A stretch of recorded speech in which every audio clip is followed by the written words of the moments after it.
Bonjour Omar. Bonjour Rachid. On va parler du Mondial 2030, du football bien entendu, mais il y avait cette rencontre hier près de Rabat entre le patronat marocain et ses homologues espagnols et portugais. Oui Rachid, c'était un forum donc Maroc, Espagne, Portugal sur la Coupe du Monde, mais c'était un forum économique parce qu'on sait qu'il y a l'aspect footballistique, mais avant cela, il y a l'aspect, disons, infrastructure qu'il faut mettre au point.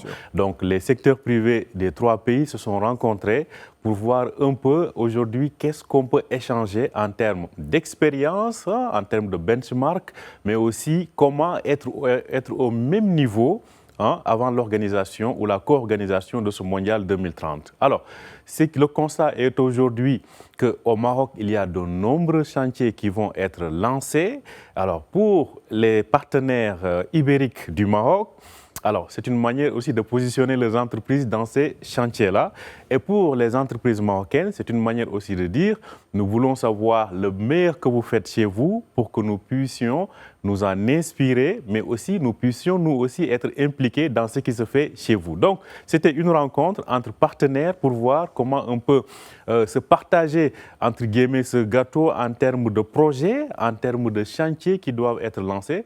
Parce que rappelons qu'il y a 20 stades qui doivent accueillir le mondial 2030, 11 sont en Espagne, 3 sont au Portugal et 6 au Maroc. Et parmi les 6 qui sont au Maroc, on peut dire que, alors, 2 sont prêts, entre autres, c'est-à-dire le stade Moulay Abdallah de Rabat et le grand stade de Tanger. Il y a le grand stade Hassan II qui doit être en construction à Marrakech, à Casablanca plutôt.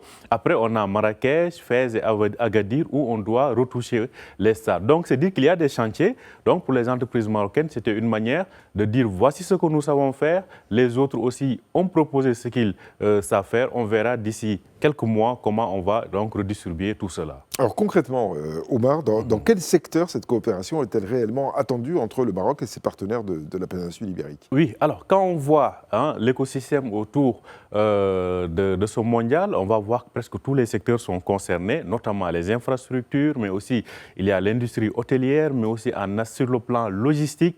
On parle aussi de billetterie parce que, en effet, le téléspectateur, ou plutôt le supporter qui va aller regarder les matchs du mondial doit, entre guillemets, se sentir au même niveau d'organisation. Certes, c'est des pays différents, des cultures différentes parfois, mais en termes de standing d'organisation, on doit être au même niveau. Donc, ce qui fait que ces secteurs-là, les infrastructures notamment, parce que le Maroc va construire énormément d'autoroutes d'ici 2030. J'ai parlé des stades tout à l'heure et pas mal d'autres choses qui vont être mises au point d'ici 2030. Donc, dans tous ces secteurs-là, il y a de la coopération qui est attendue, mais aussi il y a le secteur touristique.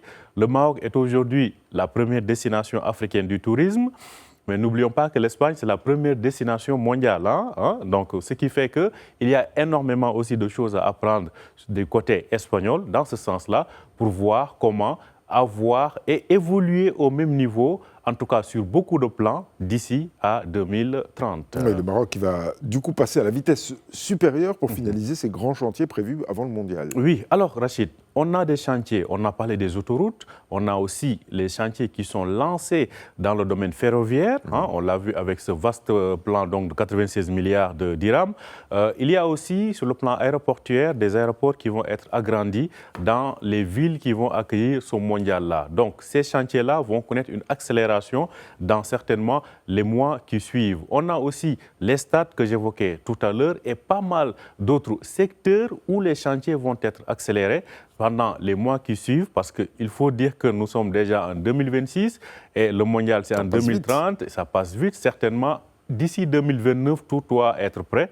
Donc, ce qui fait que dans les mois qui vont suivre, on va lancer pas mal de chantiers, aussi bien en termes de modernisation des villes qui vont accueillir les civils, qui vont accueillir ce mondial-là, mais aussi en termes d'accélération dans les chantiers des stades. Et on va continuer d'observer tout ça avec vous, Omar Baldé. Merci beaucoup, c'était la Story Echo.